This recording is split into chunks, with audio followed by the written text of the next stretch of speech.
მოგესალმებით ეთერშია STASO-TV საინფორმაციო გამოშვება დღის მთავარ სიახლეებს მარიამ ელიავა გაგაცნობთ. ფაქტია, რომ საქართველოს მიმართ ამერიკის შეერთებული შტატების მოქმედი ადმინისტრაციის დამოკიდებულება კარდინალურად არის შეცვლილი და შეჩერებულია ის უსამართლო დამოკიდებულება, რაც წინა ადმინისტრაციის მხრიდან მომდინარეობდა და რაც ახლა ოფიციალური ბრიუსელის ხელით ჩვენი ქვეყნის მიმართ კიდევ უფრო მწვავედ გრძელდება. ამის შესახებ ქართული ოცნების თავმჯდომარემ და პრემიერ-მინისტრმა ირაკლი კობახიძემ პარტიის ოფისში პოლიტიკური საბჭოს სახელით გაკეთებული განცხადებისას მიმდინარე პროცესებში ამერიკის შეერთებული შტატების როლზე საუბრისას აღნიშნა. მისივე განცხადებით შტატების მოქმედმა ადმინისტრაციამ დღემდე არაფერი გააკეთა, რათა გამოესწორებინა წინამორბედი შეცდომების საქართველოსთან მიმართებით. გარდა ამისა, კობახიძის თქმით, ღრმა ანალიზი არ სჭირდება იმის დანახვას, რომ ომის საფრთხე არსად წასულა. მისი თქმით, ამ უმძიმეს პირობებში გუმართებს უკიდურესი სიფრთხილე, რათა საზოგადოება არ მიყვეს ევროპული ბიუროკრატიის მხრიდან წამოსულ შანტაჟს და პროვოკაციებს და არ გადადგას ისეთი ნაბიჯი, რომელიც ჩვენ ქვეყანას უპირობო განადგურებას უხადის.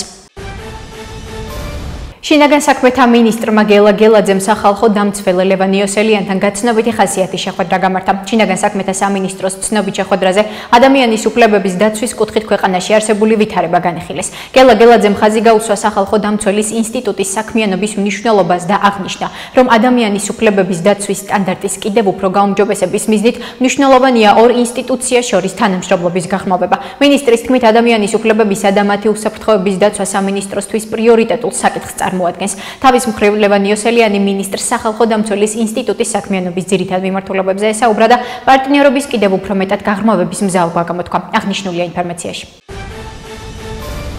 გლობალურ ომის პარტიას ბაიდენის ადმინისტრაციის ხელით უნდა დაერწმუნებინა ქართველი ხალხი, რომ მთავრობა ასცდა დასავლურ კურსს, ხოლო ამის შემდეგ ისევ ქართველი ხალხის ხელით უნდა მოიყვანოთ ქვეყანაში აგენტურული ხელისუფლება, რომელიც პირდაპირ გაგებით მეორე დღესვე ჩართავდა ქვეყანას ომში. ამის შესახებ პრემიერ-მინისტრმა ირაკლი კობახიძემ ბრიფინგზე განაცხადა. საპასუხოდ ქართულმა საზოგადოებამ სრულად გააცნობიერა, რომ ხელისუფლებამ ქვეყანა ნგრევას და ომის დამღუპელ შედეგებს გადაარჩინა, რის გამოც 2024 წლის არჩევნებზე ჩვენს პოლიტიკურ გუნდს კიდევ უფრო დიდი ლეგიტიმაცია მიანიჭა. განაცხადა კობახიძემ და დასძინა, რომ უკვე არავისთვისაა საიდუმლო, რომ გლობალურ ომის პარტიას სრულ კოორდინაციაში ყავს ევროპული ბიუროკრატია და ჩვენი ქვეყნის წინააღმდეგ გაცხოველებულ შანტაჟს აწარმოებინებს. საქართველოს ენერგეტიკისა და წყალმომარაგების მარეგულირებელი ეროვნული კომისიის თავმჯდომარე დავით ნარმანიამ და კომისიის წევრმა გიორგი ფანგანმა მონაწილეობა მიიღეს ენერგეტიკული გაერთიანების 20 წლის საიუბილეო ღონისძიებაში, რომელიც საბერძნეთში, ათენში გაიმართა. როგორც CEMEC-ის მიერ გავრცელებულ ინფორმაციაშია ნათქვამი, ღონისძიებაში, რომელშიც მონაწილეობდნენ ენერგეტიკული გაერთიანების წევრი ქვეყნებისა და ევროპის ენერგეტიკული ორგანიზაციების ხელმძღვანელი პირები, ხაზი გაესვა ქვეყნებს შორის ენერგეტიკის სექტორში პარტნიორობისა და მჭიდრო თანამშრომლობის მნიშვნელობას. ნაციონალურმა მოძრაობამ ცენტრალურ საარჩევნო კომისიას საარჩევნო ნომრის შენარჩუნების მოთხოვნით მიმართა. აღნიშნული ინფორმაცია ინტერპრეს ნიუს პარტიაში დაუდასტურეს. ასევე საარჩევნო ნომრის შენარჩუნების მოთხოვნით ცენტრალურ საარჩევნო კომისიაში განცხადება შეიტანა პარტიამ კოალიცია ცვლილებისთვის მიერ გავრცელებულ განცხადებაში ნათქვამია, რომ პარტიამ აღნიშნული პროცედურული განაცხადი გააკეთა, რადგან ნომრის შენარჩუნება დაკავშირებულია პარტიის ეფექტიან საქმიანობასთან და არა ეგრეთ წოდებულ არჩევნებში მონაწილეობასთან. საარჩევნო კოდექსში შესაბამისად ეს არ არის საარჩევნო რეგისტრაცია, ეს არის განაცხადი მომავალში საარჩევნო ნომრის შენარჩუნებასთან დაკავშირებით. ხაზს ვუსვამთ, აღნიშნული ფორმალური პროცედურები არც ერთ შემთხვევაში არ არის დაკავშირებული ადგილობრივ არჩევნებად წოდებულ, რეალურად კი გაყალბებულ კრიმინალურ რუსულ პროცესში მონაწილეობასთან, ნათქვამია გავრცელებულ ინფორმაციაში. ჩვენ გარშემო ყოველდღიურად იცვლება უსაფრთხოების გარემო და საქართველო ამ ყველაფერში არის უსაფრთხოების კუნძული. ამის შესახებ პარლამენტის თავმჯდომარე შალვა პაპუაშვილმა სახელმწიფო უსაფრთხოების სამსახურის საქმიანობის შეფასებისას განაცხადა. მისი თქმით, რეგიონში გუშინ წინ ვიღაცას მტრად აცხადებდნენ, გუშინ მეგობრად და დღეს ისევ ბომბავენ. კიდევ ერთხელ გავუსვამ ხაზს სახელმწიფო უსაფრთხოების სამსახურს, ისევე როგორც მთლიანად უსაფრთხოების სისტემის ეფექტიანობას საქართველოში. ჩვენ გარშემო რაც ხდება, ხედავთ, უსაფრთხოების გარემო ყოველდღიურად იცვლება და საქართველო ამ ყველაფერში უსაფრთხოების კუნძულია, იმ თავდასხმების მიუხედავად, რომელსაც სამწუხაროდ ბრიუსელის მიერ დაფინანსებული ჯგუფები ახორციელებენ უპირველეს ყოვლისა ჩვენს უსაფრთხოების სისტემაზე, განაცხადა შალვა პაპუაშვილმა. პარტია გახარია საქართველოსთვის ლიდერი გიორგი გახარია ევროპის სოციალისტური პარტიის გენერალურ მდივან ჯაკომო ფილიბეკს შეხვდა. ამის შესახებ ინფორმაციას პარტიის პრესსამსახური ავრცელებს. მათივე ცნობით შეხვედრაზე საუბარი შეეხო მუნიციპალურ არჩევნებამდე საქართველოში მიმდინარე შემაშფოთებელ პოლიტიკურ მოვლენებს. მადლიერი ვარ ნაყოფიერი შეხვედრისთვის ჯაკომო ფილიბეკთან, რომელიც არის ევროპის სოციალისტური პარტიის გენერალური მდივანი. შეხვედრაზე ვიმსჯელეთ საქართველოში მიმდინარე შემაშფოთებელ პოლიტიკურ მოვლენებზე, რომელიც ვითარდება მუნიციპალურ არჩევნებამდე, ასევე პარტია საქართველოსთვის მიზანზე. გახდეს ევროპის სოციალისტური პარტიის პოლიტიკური ოჯახის წევრი, აცხადებს გიორგი გახარია.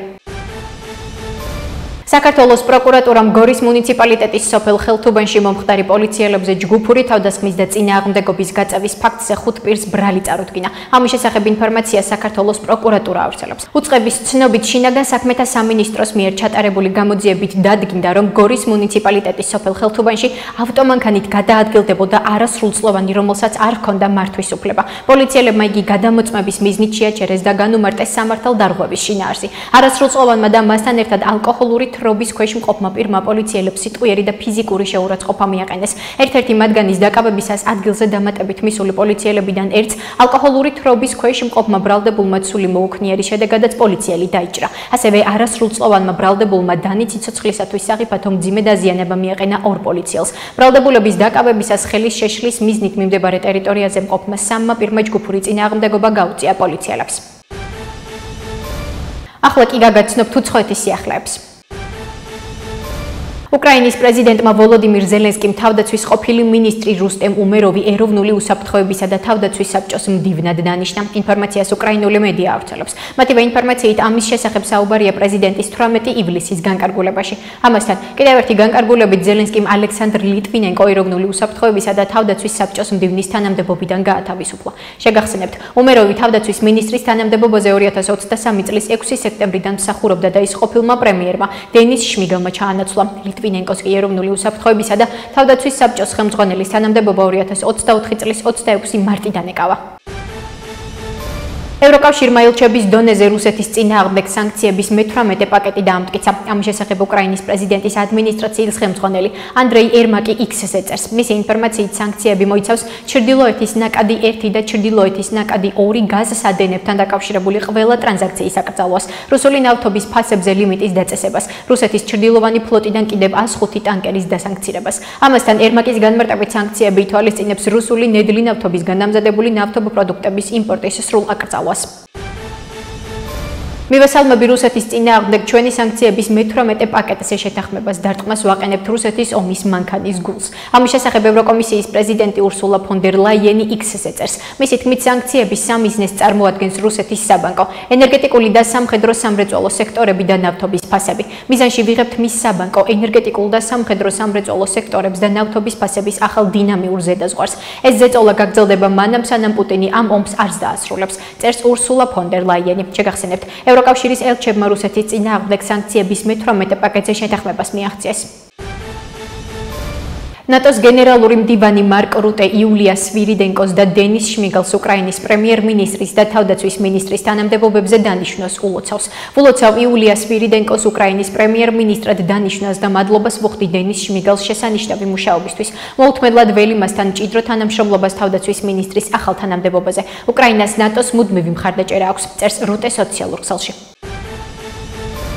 ასეთი იყო მიმდინარე სიახლეები მომავალ შეხვედრამდე.